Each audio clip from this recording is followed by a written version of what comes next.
Les amis, bonjour. Ravi de vous retrouver pour l'étude du Tania hebdomadaire selon les enseignements du Rav Yoram Abergel Zecher Tzadik Vekol Shivcha. On va revenir sur le Betsur Yarum.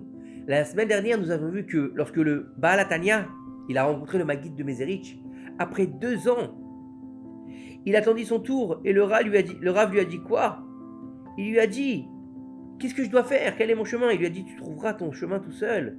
En sortant de son entrevue, il eut dans son cœur l'idée de prendre 10 érudits en Torah et de revoir l'ensemble du Talmud et des commentaires. Chaque jour, il étudiait 7 pages.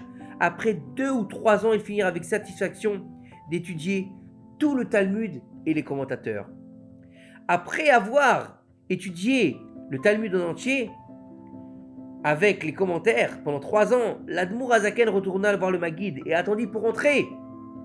Il lui dit alors: j'ai des pierres et je ne sais même pas comment les empiler. Mais je ne sais pas comment les coller. Il lui répondit: pour les coller, tu as besoin de recevoir la force du Rabbi. J'irai vers le Rabbi et je lui parlerai. Qui c'est le Rabbi? Le Maguide de Mezerich faisait bien sûr référence au Baal Shem Tov. Le Baal Shem Tov s'est révélé à lui et lui a dit: dis-lui en mon nom. Le Baal Shem Tov a dit au Maguide de Mezerich: dis au Baal HaTanya en mon nom qu'il est venu dans ce monde pour révéler ce livre. Aucun Tana, aucun Amora ou autre sage ne pourrait s'approcher de cette direction. Seulement et exclusivement lui. Et qu'ils sachent, donc il parlait bien sûr du livre du Tanya, et qu'ils sachent qu'ils essaieront de le briser, de le déraciner. Mais ils ne réussiront pas.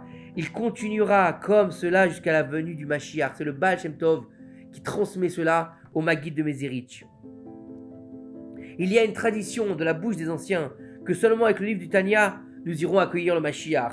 Celui qui possède le livre du Tanya sera accepté par le Mashiach, même s'il n'a pas étudié ce livre. Donc, il vaut mieux acheter un livre de Tanya et le mettre chez soi si on lit bien ça. Combien inutile de l'avoir en sa possession.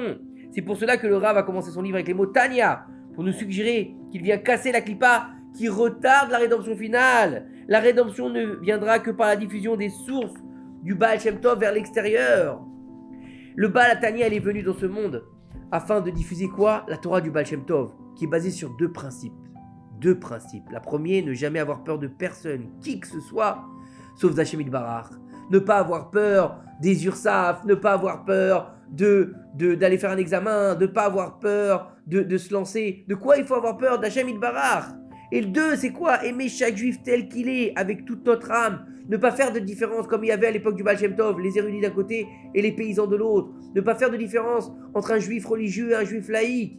D'accord? On ne parle pas de gens qui se lèvent dans la Torah et qui cassent la Torah. D'accord? On doit aimer notre frère. Si notre voisin il est pas religieux, mais que c'est une bonne personne, est-ce qu'on ne doit pas l'aimer parce que nous on est religieux? Ou l'inverse, est-ce que lui il n'est pas religieux, il doit nous détester parce qu'on est religieux? Non, tant qu'on est des bonnes personnes, il faut aimer l'autre tel qu'il est. L'aimer comme un homme qui aura enfanté un fils au temps de sa vieillesse. Tout celui qui a de l'amour pour le peuple d'Israël, toutes les portes sont ouvertes devant lui.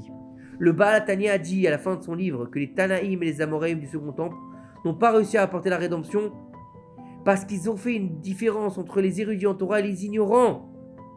Ils se moquaient un peu d'eux. Par exemple, ils ne rendaient pas leurs objets perdus. Et cela n'a pas plu aux yeux d'Akadosh Baruch Hu. Comme il dit dans Ketubot, Rabbi Elazar dit: les ignorants ne sont pas vivants. Rabbi Yochanan lui a répondu: leur maître n'est pas content que tu aies dit cela à leur sujet. Il est interdit de parler de cette façon. Hachem est en colère contre toi à cause de tes paroles. Il lui a répondu: pardonnez-moi mon maître, mais j'ai appris cela du verset, car la rosée des lumières est arrosée, et à la terre tu jetteras ceux qui se relâchent. Celui qui utilise la lumière de la Torah le fera revivre. Par contre, quiconque n'utilise pas la lumière de la Torah ne le ressuscitera pas. Comme Rabbi Elazar voyait que Rabbi Yochanan souffrait pour les ignorants et qu'il n'était pas satisfait de son explication, qui montrait que la moitié de la nation ne vivrait pas la résurrection des morts, il lui a immédiatement dit qu'il avait une solution. Ils doivent soutenir ceux qui étudient la Torah. Ça veut dire quoi? Ça veut dire que tu as besoin d'étudier la Torah pour avoir droit à la résurrection des morts. Mais si tu n'étudies pas la Torah, qui est l'essence même de la résurrection, c'est ça qui va permettre la résurrection. C'est ça l'essence et le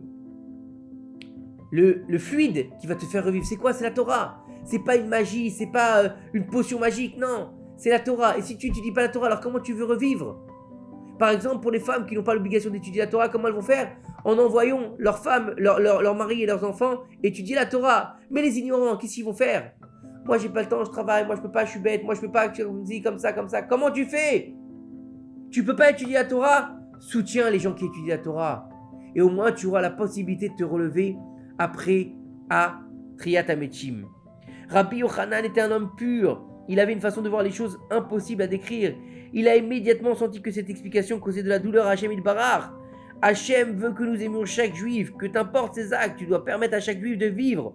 Dans la halakha, il est écrit, il ne faut pas regarder le visage d'une personne qui mange, ni sa nourriture pour ne pas l'embarrasser. De même, si quelqu'un vous doit de l'argent et que vous ne savez qu'il n'a pas d'argent pour vous rendre pour le moment, vous ne devez pas vous comporter envers lui comme un créditeur. Il nous est interdit de passer devant lui, car s'il nous voit, il sera embarrassé. La Torah est extrêmement attentive à l'honneur de chaque individu. Beaucoup de gens souffrent, ils crient vers Hachem et ils ne répondent pas. Pourquoi? C'est à cause de leur attitude laxiste dans leur conduite envers les autres. Il faut comprendre que la clé du judaïsme, c'est quoi? Ve'afta l'eracha kamocha, tu aimeras ton prochain comme toi-même. C'est la clé d'avoir un seul cœur. Quand on a reçu la Torah, on était un seul peuple avec un seul cœur. C'est quoi cet inyan-là? C'est d'aimer son prochain tel qu'il est.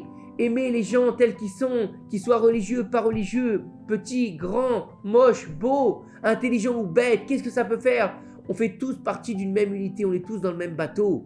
Arrêtons les clivages, arrêtons ce que veut nous montrer la tikchorette, les informations nous disant regardez, les religieux, c'est des parasites. Regardez, les laïcs, c'est eux qui ont créé la terre d'Israël. Regardez ce qu'on fait aujourd'hui. Non, Chas v'Shalom, on est un seul peuple.